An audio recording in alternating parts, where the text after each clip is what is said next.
بسم اللہ الرحمن الرحیم الحمد للہ العلی عن شبہ المخلوقین غالب لمقال الواصفین ظاہر بعجائب تدبیرہ للناظرین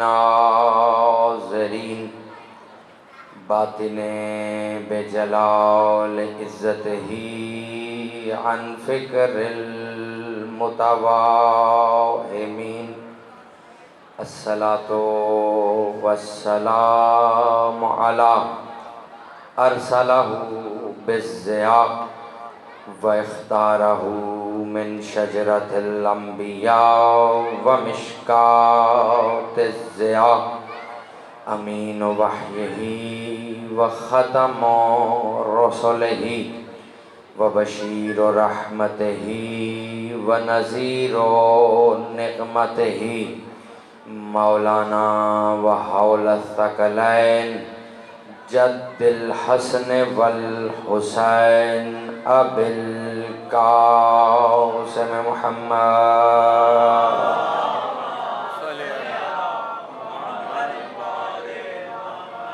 وأہل بیتہ الطیبین الطاہرین المعصومین المظلومین المنتجبین المہدیین اللہم لعن اولا ظالم ظلم حق محمد وآل محمد وآخر تابعین لہ علی ذالک اللہم لعن اصحابۃ التی جہدت الحسین وشایعت وبایعت وتابعت تایعت علی قتلہ اللہم لعنہم جمیعا اما بعد فقط قال سبحانہ وتعالی فی کتابہ الاعلی وکلامہ الاعلی بسم اللہ الرحمن الرحیم یا ایہا الذین آمنوا اتقوا اللہ وکونوا مع الصادقین مل کے درود ہدیہ فرمائیں۔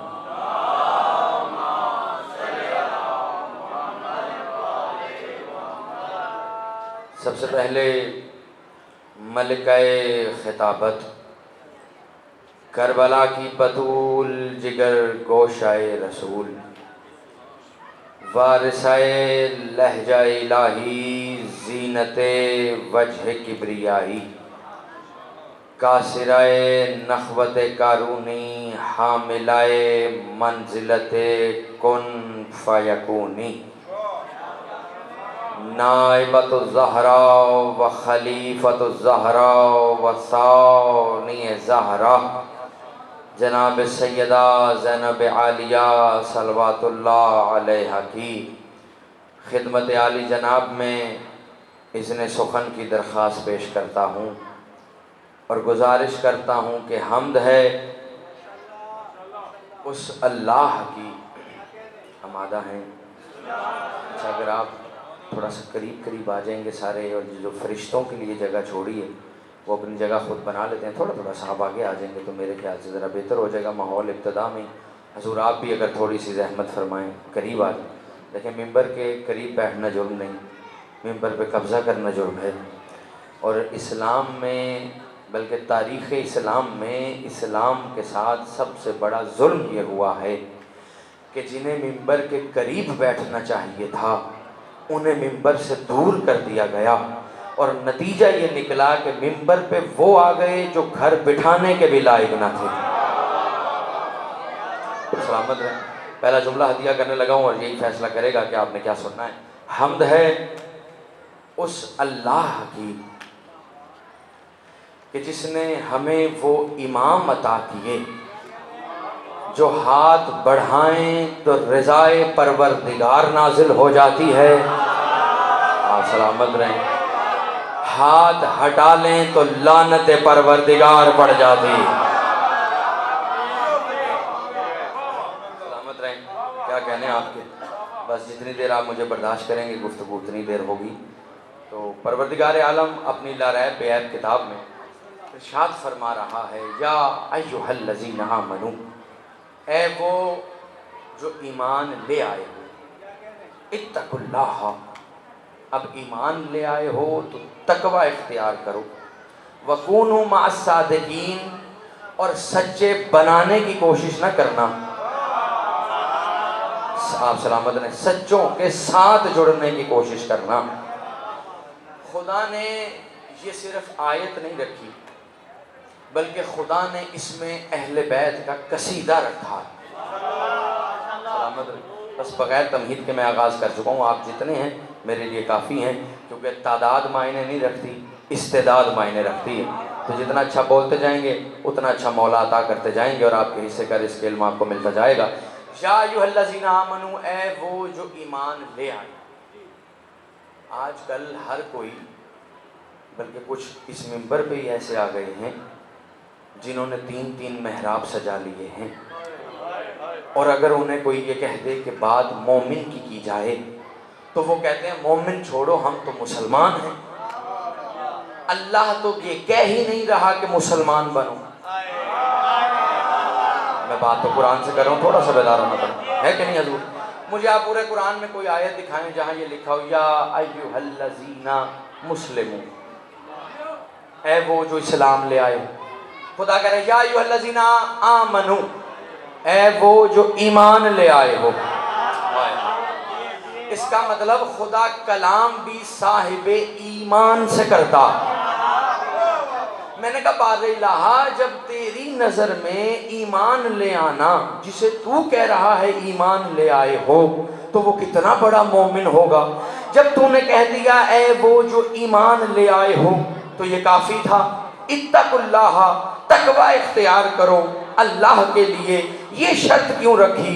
کہ اس لیے کہ میں جانتا ہوں بہت سے دنیا میں ایسے ہوں گے کہ جو ذوالفقار کی دھار دیکھ کر اسلام میں داخل ہو جائیں گے، اور پھر زر خرید مولوی سے خود کو امیر المومنین لکھوانے لگ جائیں گے۔ آپ سلامت رہیں، یہاں آباد و شاد رہیں۔ کہ میں جانتا ہوں بہت سے ایسے ہوں گے جو خود کو امیر المومنین لکھوانے لگ جائیں گے۔ میں نے ان کے لیے یہ شرط رکھی ہے، اتقوا اللہ، تقوی اختیار کرو، اس لیے کہ مسلمان ایمان لانے کے بعد امیر المومنین تو بن سکتا ہے، امام المتقین نہیں بن سکتا۔ آپ سلام، یا ایھا الذین آمنوا، اے وہ جو ایمان لیا، اتقوا اللہ، تقوی اختیار۔ اب بندہ ایمان بھی لے آیا، متقی بھی ہو گئے، یعنی ایمان کو عمل میں جب اس نے ڈھال لیا تو خدا نے کہا اب نمازوں پہ غرور نہ کرنا۔ ہمارے ہاں جو تقوی کا معیار ہے، جو اللہ کی نظر میں ہے، وہ میں بات ہی نہیں کر رہا کیونکہ بات سخت ہو سکتی ہے۔ ہمارے ہاں عام معاشرے میں جو تقوی کا معیار ہے کہ جو نماز پڑھے، جو روزہ رکھے، اول وقت کا نمازی ہو، ہے کہ نہیں؟ جسے روز مسجد میں آتا جاتا دنیا دیکھے، تو صاحبان مسجد کہہ دیتے ہیں کہ حضور یہ بڑے پرہیزگار ہیں، یہ بڑے متقی ہیں۔ کیا کہنے، اول صف کے نمازی ہیں۔ خدا کہہ رہا ہے جب تم متقی بن جاؤ تو جسے بھی تم تقوی سمجھتے ہو اس پہ غرور نہ کرنا۔ وَكُونُوا مَعَ الصَّادِقِينَ، اگر سچوں کے ساتھ نہیں ہوں گے تو قرآن میں اللہ نمازیوں پہ بھی لعنت کر دیتا۔ فَوَيْلٌ لِلْمُصَلِّينَ، نمازیں روز، اچھا اس کا مطلب یہ بھی نہیں ہے کہ نماز نہ پڑھو، روزہ نہ رکھو۔ دیکھیں وہ علی والا ہی کیا جو نمازی نہ ہو، ہے کہ نہیں؟ میں جملہ بدل دیتا ہوں، حضور وہ ماتمی ہی کیا جو نمازی نہ ہو، اور وہ نمازی ہی کیا جو ماتمی نہ ہو۔ یہ دونوں پیرلل ہیں، اور یاد رکھیے گا ماتم تقوی سکھاتا ہے۔ ماتمی سے بڑا متقی کوئی نہیں، میں ثابت کروں، ماتمی سے بڑا متقی کوئی نہیں ہو سکتا۔ کیوں کہ ماتم جھوٹوں کا نہیں ہو رہا ہے۔ آپ سلامت رہیں، جو سمجھا ہے۔ خدا نے جو شرط رکھی وَكُونُوا مَعَ الصَّادِقِينَ، سچوں کے ماتمی سینے پہ ہاتھ مار کے بتاتا ہے ہم ہیں جو سچوں کے ساتھ ہیں۔ حضور دنیا میں کوئی ایک عبادت ایسی نہیں جو یہ ثابت کرے کہ آپ سچوں کے ساتھ ہیں۔ واحد ہے ماتم جو یہ ثابت کرتا ہے کہ آپ سچوں کے ساتھ ہیں۔ جو خاموش ہو گیا اگلی دلیل دیتا ہوں۔ یہی وجہ ہے کیونکہ ماتم سچوں کا ہے تو ماتم شریعت میں نہیں۔ نہیں بات سخت ہو گئی ہے، میں آسان کرتا ہوں۔ ماتم شریعت میں، اچھا جو خاموش ہے ماتم واجب مستحب ہے، نفلی عبادت نہیں ہے نا؟ نہ بڑے سے بڑے علماء نے نہ کبھی واجب کہا، نہ مستحب کہا، نہ فتویٰ دیا، کیونکہ فتویٰ اس پر ہے جو شریعت میں ہو۔ واجب مستحب نفل یہ جتنی بھی ٹرمز اینڈ کنڈیشنز ہیں یہ ان پر لاگو ہوتی ہیں جو شریعت میں ہوں۔ جو شریعت میں ہے وہ تب کامیابی تک لے کے جاتا ہے جب سچوں کے لیے کیا جائے۔ ماتم شریعت میں نہیں، ماتم اجر رسالت ہے۔ ماتم ہے اجر۔ دیکھیں ابھی مجلس کے بعد ماتم داری ہوگی نا؟ ہوگی کہ نہیں؟ ہمارے یہاں مسئلہ یہ ہے کہ ہم کہتے ہیں لوگ محلے کچیلے سے ماتمی کہتے ہیں کہ محلے کچیلے سے ماتمی بندہ جو سوٹڈ بوٹڈ ہوتا ہے۔ چلے میں جملہ بدل دیتا ہوں تاکہ شاید چہروں پہ کچھ مسکراہٹ آ جائے۔ جب تک شادی نہیں ہوئی ہوتی تو حلقے میں اول صف کا ماتمی ہوتا ہے، جب شادی ہو جائے تو ہاتھ۔ شادی کے بعد ماتم زیادہ کرو تاکہ نسلیں ماتمی پیدا ہوں۔ آپ سلامت ہیں؟ حضور ماتم ہے اجرے کہ دو چار چہرے ابھی تک ہوائیاں ان کی اڑی ہوئی ہیں، میں ان کے لیے ماتم پہ زور دے رہا ہوں، ورنہ تو میں نے گفتگو کہیں سے کہیں لے جانی تھی۔ ماتم ہے اجر رسالت، اس لیے کہ ماتم خلوص کے ساتھ ہے۔ آیت اللہ اشتہاردی نام سنا ہے نا جی آپ؟ آیت اللہ اشتہاردی سے کسی نے پوچھا، اب میں نے عالم دین کا حوالہ اس لیے دیا ہے کہ شاید کوئی میری نہ مانے تو آیت اللہ کی ہی مان لے۔ آیت اللہ اشتہاردی سے کسی نے پوچھا کہ مجلس کے بعد ماتم کتنا ضروری ہے؟ انہوں نے کہا جتنا نماز کے بعد تسبیح سیدہ ضروری ہے۔ اٹھے گا وہی ہاتھ جو ماتمی ہے۔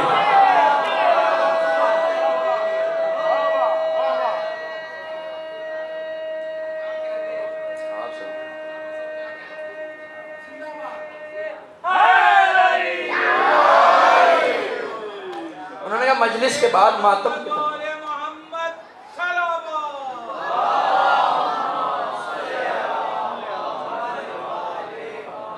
کہ جتنا نماز کے بعد تسبیح سیدہ ضرور۔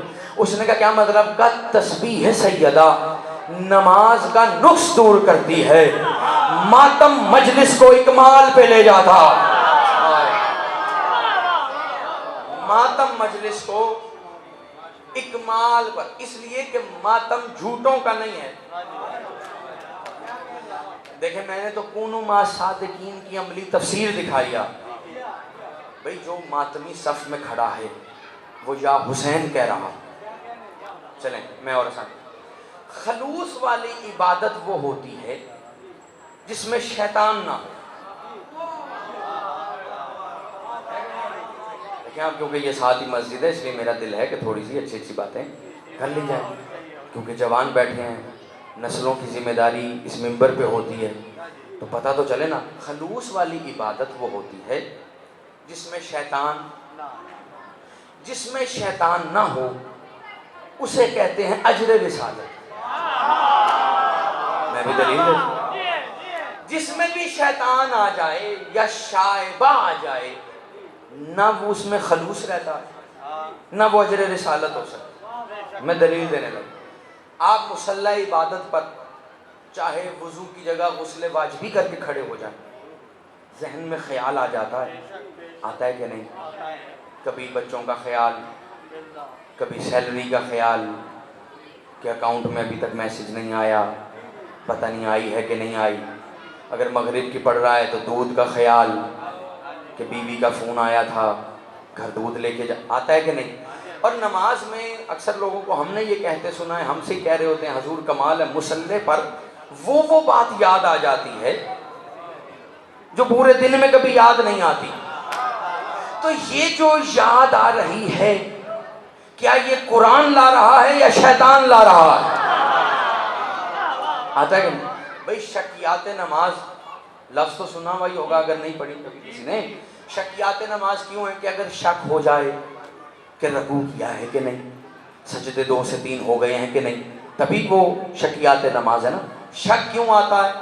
جب شیطان آ جاتا، میں نے عرض کیا جہاں شیطان آ جائے وہاں عبادت خالص نہیں ہوتی، اور جو اجر رسالت ہو وہاں شیطان آ نہیں سکتا۔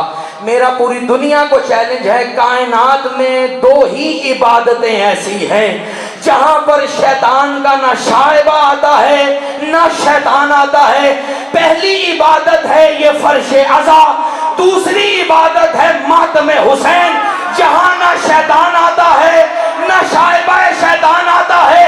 کیوں؟ اس لیے کہ جب آپ فرش عزا پہ آتے ہیں تو یہاں بھی انما یرید اللہ کا پہرا ہے، جب ماتم کی صف میں آتے ہیں تب بھی انما یرید اللہ کا پہرا ہے۔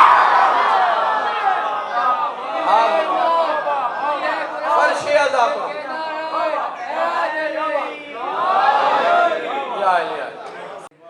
بھئی جہاں 14 آتے ہیں جنہیں آپ نے اجر رسالت دینا ہے وہ یہاں لینے آتے ہیں، نہیں آتے۔ مجلس حسین وہ کمال رکھتی ہے کہ جو مصطفیٰ کی بیٹی کو بھی مہمان کر لیتی ہے۔ سیدہ جو آدم جیسی کی مہمان نہ ہو،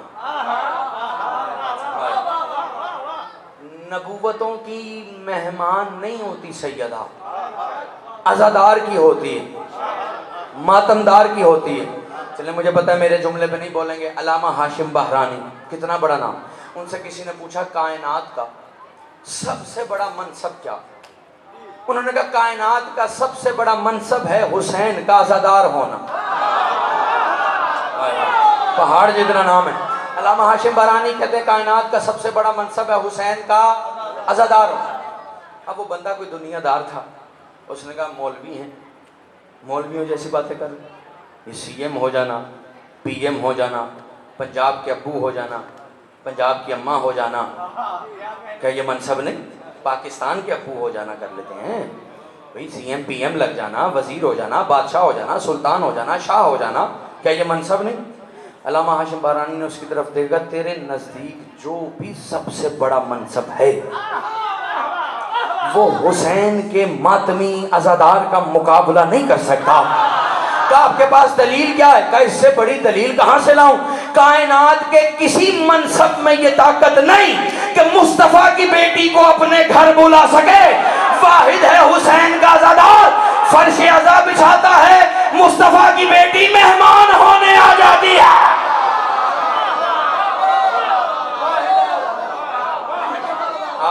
مصطفیٰ کی بیٹی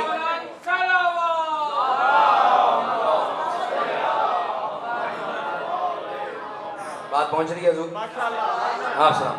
تو یہ جہاں آپ بیٹھے ہیں یہ کونوا مع صادقین کی عملی تفسیر، اس لیے کہ یہاں آپ بھی بیٹھے ہیں اور سچے بھی بیٹھے ہیں۔ آپ سلامت رہیں۔ بھئی آپ نے یہ علماء سے سنا ہوگا، میں تو طفل مکتب ہوں، گھٹنوں کے بل چلنا سیکھ رہا ہوں ابھی۔ آپ یہاں بعد میں آتے ہیں، انبیاء سنا ہے؟ چلیں لفظ آسان کریں، آپ یہاں بعد میں آتے ہیں، مصطفیٰ پہلے آتے ہے کہ نہیں؟ اچھا جملہ میرے ذہن میں آگیا، نہ جانے کس کے نصیب کا ہو۔ مصطفیٰ عرش پہ بھی گئے، مصطفیٰ یہاں بھی آتے ہیں، فرق کیا ہے؟ یہ فرش دکھنے میں فرش ہے، حقیقت میں عرش ہے۔ میں دلیل دینے لگا ہوں۔ اور فرق بتاؤں گا انشاءاللہ، جو ماتمی اور نصری عزادار ہے چہرے بتائیں گے کہاں تک ٹھنڈک پیدا ہو گئی ہے۔ یہ دکھنے میں فرش ہے، حقیقت میں عرش۔ عرش کسے کہتے ہیں؟ لغت شیعت میں اور زبان مودت میں عرش اسے کہتے ہیں جسے مصطفیٰ کی نالین روند دے۔ آپ سلامت رہیں۔ عرش اسے کہتے ہیں جسے مصطفیٰ کی نالین، جسے لفظ روند سمجھ نہیں آیا، جو مصطفیٰ کی نالین کے نیچے ہو اسے کہتے ہیں عرش۔ وہ بھی عرش ہے جہاں مصطفیٰ گیا، یہ بھی عرش ہے جہاں مصطفیٰ آتا ہے۔ فرق بس اتنا ہے، جہاں نالین پہن کر جائے وہ عرش اللہ کا ہے، جہاں نالین اتار کر آئے وہ عرش مجلس حسین کا ہے۔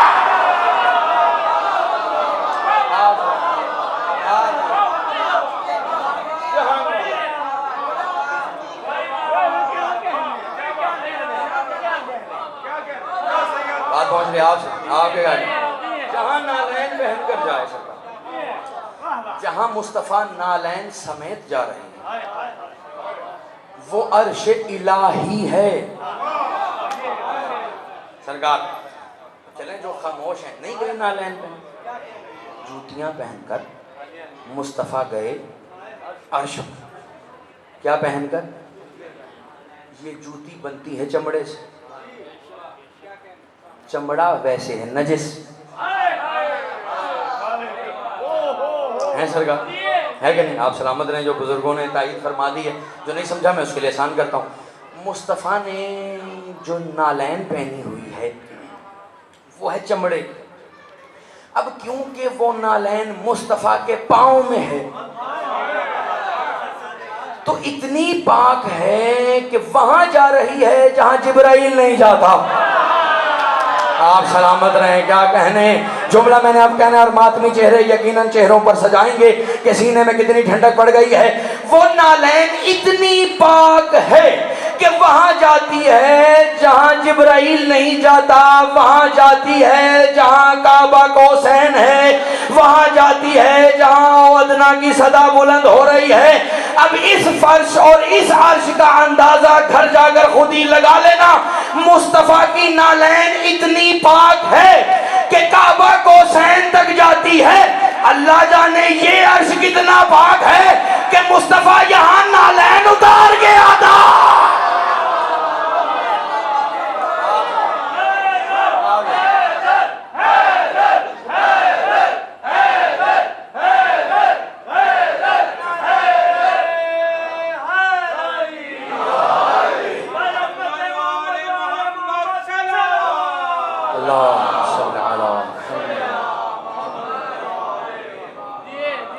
مصطفیٰ یہاں پر نہ لیں۔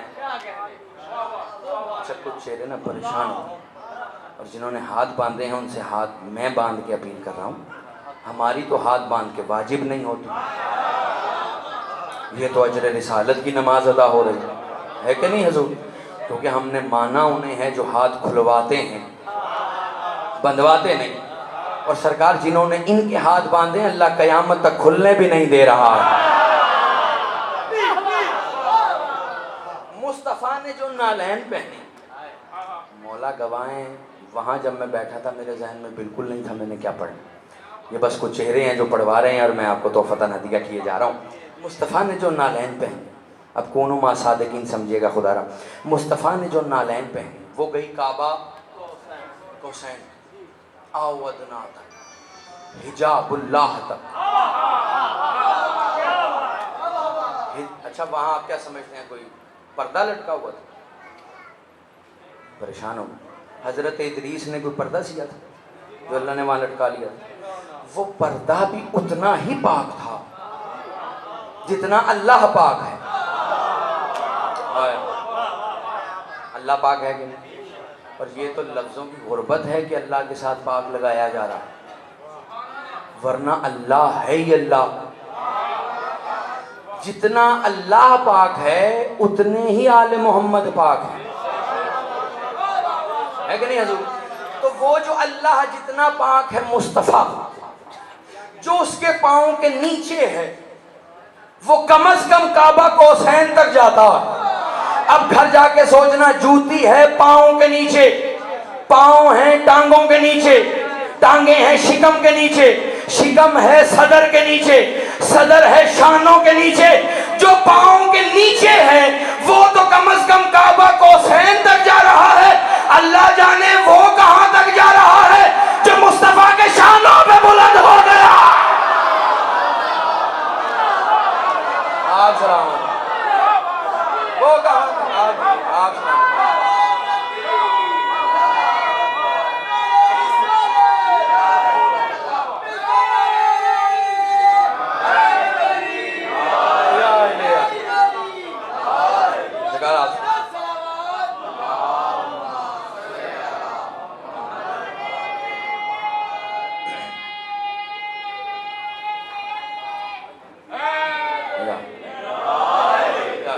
پہنچ رہی حضور۔ جو نالین کے نیچے ہے اس کی رسائی ہے کعبہ کوسین، تو جو شانوں کے اوپر ہے اس کا حق بنتا ہے کہ وہ خدا کی جگہ بولے۔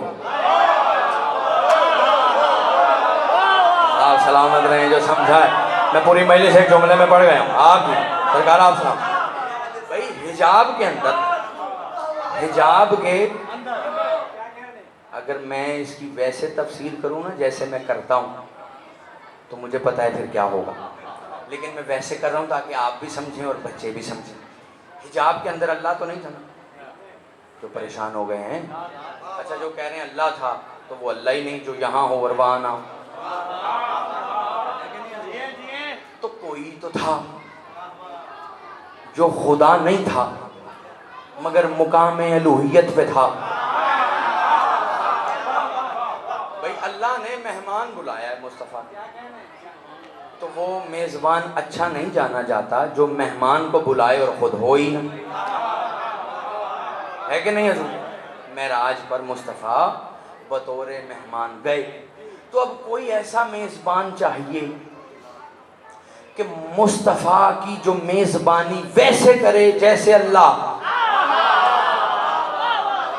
نہیں میں بتاتا ہوں، مجھے پتا ہے کہ ہو سکتا ہے یہاں سے کوئی نکلے اور جیب سے شرک کا فتویٰ نکال لے، کیونکہ ہمارے ہاں مفت کے مفتی بہت زیادہ ہو گئے۔ لوگوں نے توضیح المسائل پوری پڑھی نہیں ہوتی، اعتراض فضائل پہ شروع کر دیتے ہیں کہ حضور ہم نے تو یہ سنا ہی نہیں تھا۔ میں ان کے لیے جملہ انتہائی نرسری لیول کا کہنے لگا ہوں، میٹرک تک بھی میں نہیں جاتا۔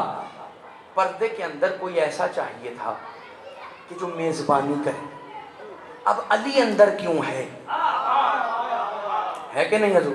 بھئی یہ تو ڈاکٹر طاہر القادری نے بھی لکھا ہے کہ جب مصطفیٰ سے کسی نے پوچھا کہ آپ وہاں گئے، اللہ نے کلام کیا تو کس کا لہجہ تھا؟ تو مصطفیٰ نے کہا خطبنی بلہجہ علی بن ابی طالب، اللہ نے مجھ سے کلام علی کے لہجے میں کیا، جو ابھی تک اس سوچ میں ہے کہ جو بول رہا تھا وہ اللہ تھا۔ تو بولنے کے لیے زبان چاہیے، زبان کے لیے دہن چاہیے، اور بولنے کے لیے ہوا کا اخراج چاہیے۔ اس کا مطلب خدا نہیں تھا مگر کوئی تھا جو لسان اللہ تھا۔ اب میں بات آسان کرنے لگا، اب باہر ہے مصطفیٰ اور اندر ہیں میزبان کے طور پر اللہ کی جگہ پر علی۔ کیوں؟ اس لیے کہ شریعت میں مہمان چاہے فقیر ہی کیوں نہ ہو اور میزبان چاہے ارب پتی ہی کیوں نہ ہو، مہمان کی عزت میزبان پر واجب ہوتی ہے، اور مہمان کی عزت میزبان سے زیادہ ہوتی ہے۔ اب اللہ تھا میزبان، مصطفیٰ تھا مہمان۔ اللہ ہے خالق، مصطفیٰ ہے مخلوق۔ اگر اللہ خود میزبان ہو جاتا تو مصطفیٰ کی عزت اللہ سے زیادہ ہو جاتی۔ علی نے اللہ کی جگہ پر میزبانی کر کے اللہ کی عزت کا بھرم رکھ لیا۔ علی نے اللہ کی جگہ پر میزبانی کر کے، اللہ کی جگہ پر میزبانی کر کے بھرم رکھ لیا۔ اس لیے کہ علی ہی توحید بچا سکتا اور علی ہی توحید بتا سکتا. مل کے درود دیا. ہماری جبینیں نہیں بتا سکتی کہ اللہ کیا ہے. ابو طالب کا لال جب سر سجدے میں رکھتا ہے، جسے علی سجدہ کرے پھر پتہ چلتا ہے کہ جلی کیا ہے. یہ ہے توحید کہ علی جسے سجدے میں جھک جائے. توجہ میں ادھر رکھیں، خدا را وقت بڑا محدود ہے. جسے علی سجدہ کرتا، علی کی پیشانی بتاتی ہے کہ جلی کتنا اکبر ہے. اس لیے کہ خدا نے کہا وَكُونُوا مَعَ الصَّادِقِينَ. علی ہے سچا، سچا ہی بتا سکتا ہے کہ وہ کتنا سچا. آپ سلامت بھائی. چلے آسان کر. اللہ صدیق اکبر ہے نا. اللہ سے بڑا کوئی سچا نہ کائنات میں تھا نہ کائنات میں ہو سکتا. توجہ میری طرف رکھیں. اللہ سے بڑا کوئی سچا، پکی بات ہے، سب کا یہی فیصلہ. اللہ سب سے بڑا سچا. اب اللہ اتنا بڑا سچا ہے، یہ ہمیں کیسے پتا چلا؟ اللہ کتنا بڑا سچا ہے یہ میں تو نہیں بتا سکتا، یہ کوئی بھی بشر نہیں بتا سکتا. حد تو یہ ہے یہ کوئی بھی نبی بھی نہیں بتا سکتا. اب اللہ کتنا بڑا سچا ہے یہ بتانے کے لیے کوئی ایسا سچا چاہیے جو خود اتنا سچا ہو کہ بولتا وہ ہو اور اللہ کہے میں بول رہا ہوں. آمین. تو اللہ نے اپنی کلی صداقت کو جب جسم دیا تو اسے مصطفیٰ کہہ دیا، اور مصطفیٰ کے لیے یہ آیت رکھی کہ یہ بولتا ہے تو یہ نہیں میں بولتا. یعنی خدا کو اتنا اعتبار ہے مصطفیٰ پر کہ خدا نے کہا وَمَا يَنْطِقُ عَنِ الْهَوَىٰ إِنْ هُوَ إِلَّا وَحْيٌ يُوحَىٰ، کہ یہ اپنی مرضی سے بولنا تو دور، اپنی مرضی سے نطق بھی نہیں کرتا.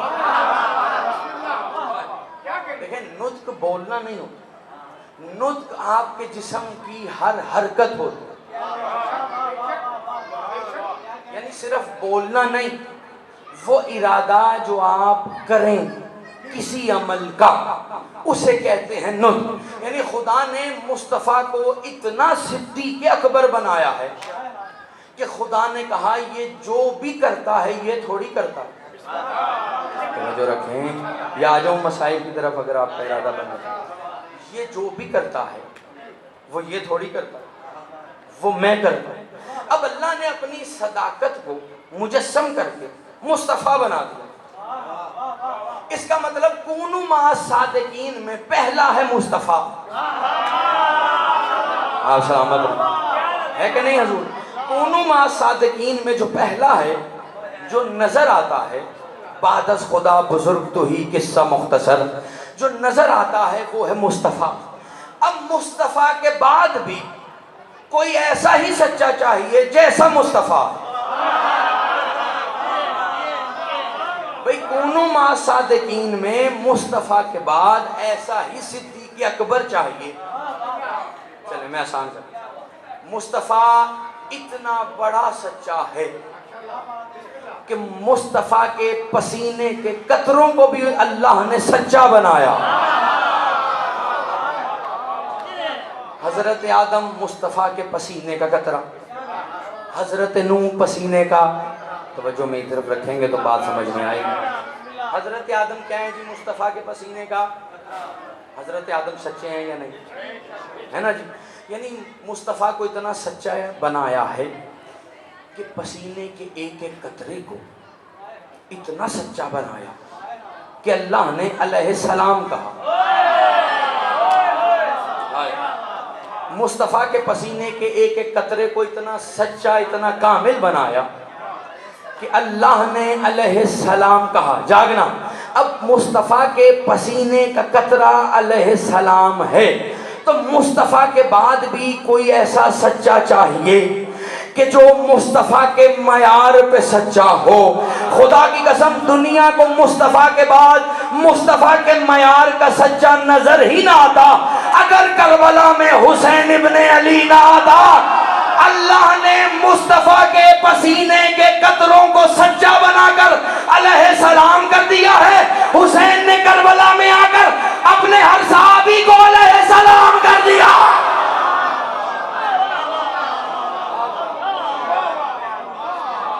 حسین نے کربلا میں اپنے ہر صحابی کو کم از کم کیا ہے تو علیہ ہے کہ نہیں حضور؟ آدم ہے پسینے کا قطرہ، حر ہے حسین کی نظر کرم، حسین ابن علی کی۔ ابھی آپ سب جھومیں گے انشاءاللہ، نتیجہ میں دینے لگا ہوں۔ حر جہنم کے دروازے پہ تھا، لیکن جو کائنات میں مصطفیٰ کے بعد مصطفیٰ ہے، ہائے ہائے نہیں شاید میں سمجھا نہیں سکا ہوں۔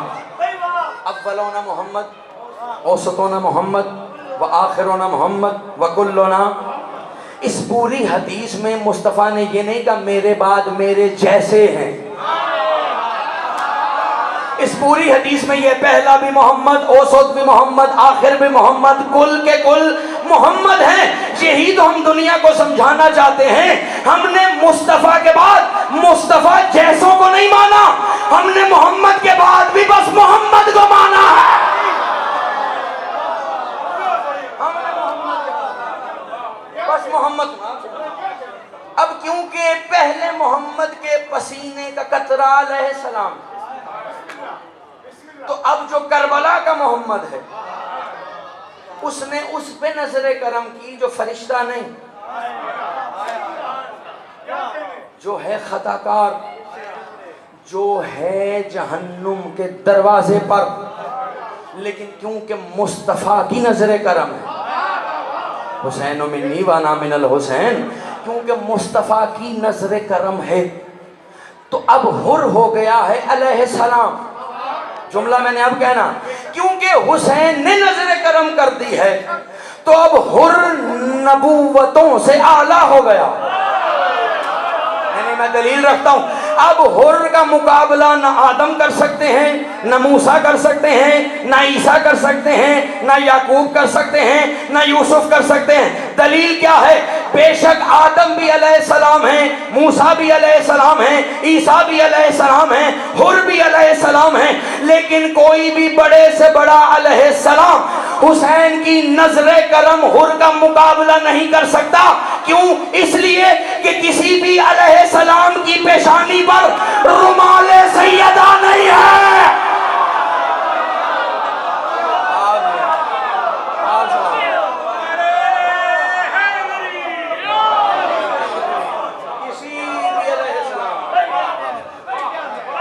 کسی بھی علیہ السلام کی پیشانی پر سرکار آپ سلام رومال سیدہ نہیں۔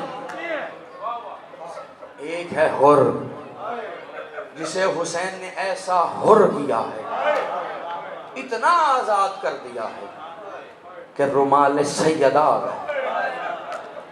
اب حر نبیوں کے سامنے افتخار سے کھڑا ہو سکتا کہ میں حسین کا علیہ السلام کیا گیا۔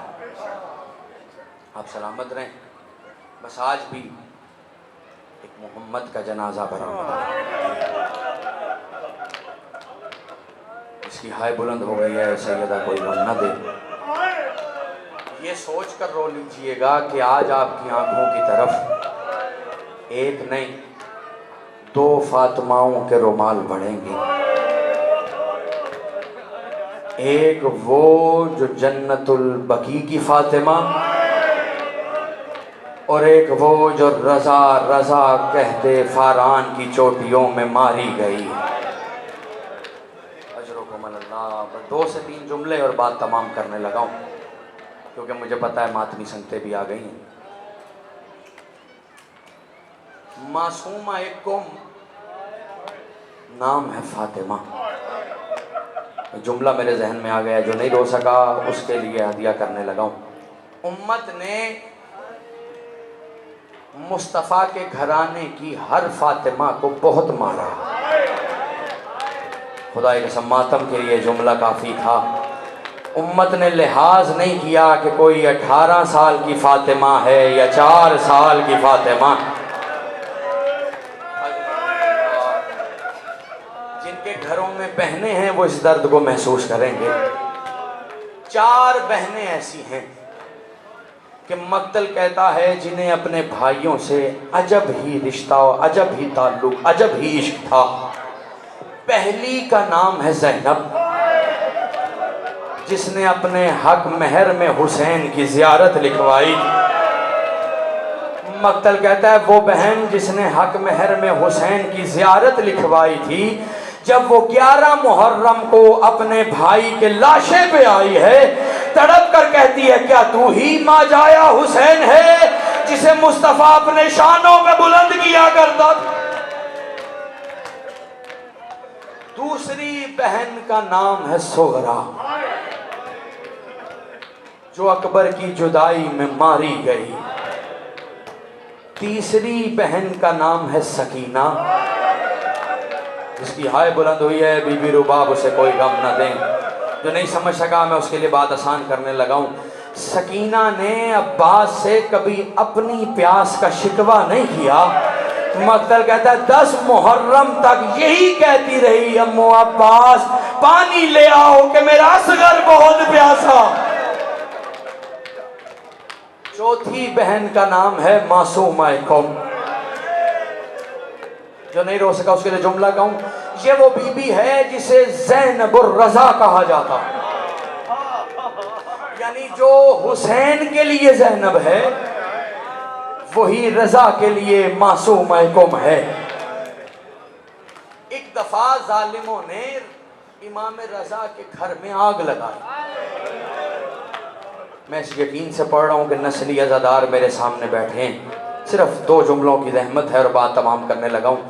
جب گھر کو آگ لگا دی نا، اندر 18 علی کی بیٹیاں تھیں، اکیلا محافظ امام رضا تھا. سندھ بک شائق ملعون نے اتنی آگ لگائی کہ بیبیاں ایک حجرے سے دوسرے حجرے، دوسرے حجرے سے تیسرے حجرے. جب امام رضا نے آگ کو بجھا دیا نا، امام جلے ہوئے حجرے کے دروازے پر ٹیک لگا کے دھاڑے مار کے رو رہے تھے کہ ایک بہن نے قریب آ کر کہا رضا کیا ہوا، اس طرح کیوں رو رہے ہو؟ کہ اس لیے رو رہا ہوں اللہ نہ کرے کسی ایسے گھر کو آگ لگے جہاں بجھانے والا کوئی نہ ہو.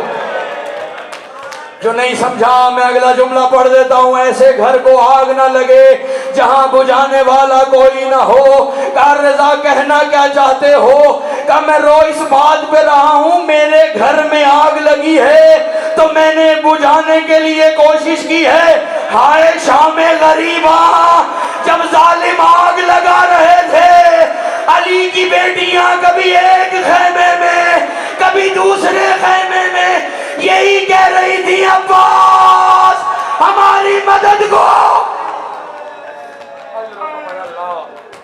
امام نے سندھ بک شائق ملعون سے کہا ظالم کیوں آگ لگاتا؟ کہا میں لوٹنے کے لیے آیا. سب کچھ تو نے جلا دیا ہے، کچھ حیا کر اندر مصطفیٰ کی بیٹیاں. اس نے کہا نہیں ہو مصطفیٰ کی بیٹیاں، ہمیں ان کا کوئی حیا نہیں ہے. مقتل کہتا ہے امام رضا نے کہا دیکھ تو اندر داخل نہ ہو، جو بچ گیا ہے میں تجھے لا دیتا ہوں. مقتل کہتا ہے اب جن کے گھروں میں بہنیں ہیں، بھائی اگر بہنوں کی طرف جائے کچھ لے کر جاتا. یہ واحد امام ہے جس نے اپنا امامہ کھولا، بہنوں کے سامنے اپنا امامہ بچھایا اور بچھا کے کہا جو کچھ ہے اس میں ڈال دو کہ ظالم باہر لوٹنے کو آمادہ ہیں. مقتل کہتا ہے جس بی بی کے پاس جو تھا وہ اس امامے میں ڈال رہا تھا کہ بی بی معصومہ قم نے وہ بالیاں جو بابا نے عید پہ پہنائی تھی، ادھر بی بی معصومہ قم نے بالیاں اتار کر امام رضا کے امامے میں رکھی کہ امام رضا نے تڑپ کے رونا شروع کیا. بی بی معصومہ قم نے کہا بھیا روتے کیوں ہیں؟ جس اللہ نے یہ دی تھی وہ اور دے دے گا. کہا میں ان کے چھیننے پہ نہیں روتا، مجھے وہ وقت یاد آتا ہے اے میری بہن تو نے اپنے ہاتھوں سے اتاری ہے. ہائے میری دادی سکینہ، ظالم نے جن کے گوشوارے اتنی ظلم و شدت سے اتارے کہ کان کی لوہیں بھی پھٹ گئی. بس آخری جملہ, ظالم نے انگوروں میں زہر دے دیا. مقتل کہتا ہے زہر کی شدت اتنی تھی کہ امام جہاں پاؤں رکھتے تھے نیچے سے خون نکلنے لگ جاتا. خواجہ ابا سلط نے دیکھ کہا مولا آپ کے پاؤں رنگین ہو گئے ہیں. امام نے کہا ابا سلط پاؤں چھوڑ ذرا میرے چہرے کی طرف دیکھ. اب جو ابا سلط نے امام رضا کے چہرے کی طرف دیکھا, مقتل کہتا ہے ابا سلط تڑپ کے رہ گیا. امام رضا کے کانوں سے بھی خون نکل رہا تھا, آنکھوں سے بھی خون نکل رہا تھا. جو وقت کا مصطفیٰ تھا اس کے جگر کے ٹکڑے ہونٹوں سے کٹ کٹ کے باہر آ رہے. آخری جملہ اب جنازہ لے آنا. بس امام ادھر ابا سلط کے گھر میں آئے, امام کی جگر کے ٹکڑے, اللہ کرے میں سمجھا سکوں, ہونٹوں سے کٹ کٹ کے نکل رہے تھے. یہ زہر اتنا شدید تھا, مقتل کہتا ہے اگر اس کی ایک بوند دریا میں ڈالی جائے تو آبی جانور مر جائیں. جسے امام رضا کے سینے نے برداشت کیا ہے. مقتل کہتا ہے جگر کے ٹکڑے کٹ کٹ کے نکل رہے تھے, رضا رو رہے تھے. ابا سلط نے بڑھ کے کہا مولا کیا تکلیف زیادہ ہو رہی ہے؟ کہ نہیں, تکلیف کی وجہ سے نہیں رو رہا, سوچ یہ رہا ہوں کاش میری بھی کوئی زینب جیسی بہن پاس ہوتی, کاش میری بھی معصومہ قوم پاس ہوتی.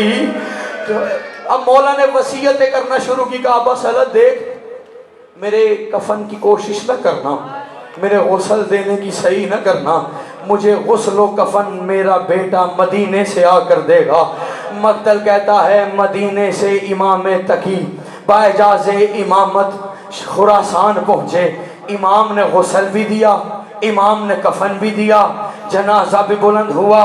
وارث کی موجودگی میں امام رضا کو دفنا بھی دیا گیا. ہر امام کے آخری لمحے میں امام زیادہ قریب ہوتا تھا. جو نہیں سمجھا میں جملہ بدل دیتا ہوں. ہر امام کی شہادت کے وقت امام کا سر اپنے لخت جگر بیٹے کی آغوش میں ہوتا تھا. اب لے آنا جنازہ واحد ہے غریب کربلا حسین, کہ جس کی شہادت کے وقت 4 سال کی بیٹی سامنے کھڑی تھی. ظالم گلا کاٹ کر لے جا رہا تھا, کبھی زمین پر پھینکتا تھا, کبھی زلفوں سے اٹھاتا تھا. سکینہ تڑپ کے کہتی تھی تجھے اٹھانا نہیں آتا, ارے میری آغوش میں دے دے. مات میرا صاحب